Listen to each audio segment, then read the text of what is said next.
விஜய்க்கு முட்டு கொடுக்கக்கூடிய அணில் குஞ்சானுங்களை கொஞ்சம் பதில் சொல்லுங்க. இன்னைக்கு மதுரை மாவட்டம் மீனாட்சி அம்மன் கோயில் பக்கத்துல ஒரு 17 வயசு பையனை வெட்டி கொண்டிருக்காங்க. அந்த மீனாட்சி அம்மன் கோயில் வந்து மதுரை மத்திய தொகுதிக்கு வருது. அந்த மத்திய தொகுதியோட எம்எல்ஏ யாருன்னா முஸ்தபா. தாவேக்காவினுடைய முஸ்தபா, சனாதன தர்மத்தை ஒழிப்புன்னு சொல்லக்கூடிய முஸ்தபா தான், அந்த புடுங்காளி தான் மதுரை மத்திய தொகுதியோட எம்எல்ஏவா இருக்காரு. உன்னோட தொகுதியில 17 வயசு பையனை கண்டம் துண்டமா வெட்டி கொண்டு போயிருக்காங்க. இதுக்கு யாராவது பதில் சொல்லுவாங்களா? முதல்ல அந்த முஸ்தபா பதில் சொல்லுவாரா?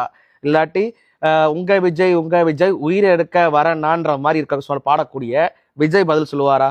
எதுக்குமே பதில் சொல்ல மாட்டாரு விஜய். அடிக்கிற வகையில கோட்டை மட்டும் போட்டிருப்பாரு.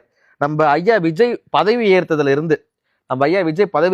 இருந்து தமிழ்நாட்டுல 25 கொலை, 4 இரட்டை கொலை, 19 பாலியல் குற்றங்கள் நடந்திருக்கிறதா பதிவாயிருக்கு.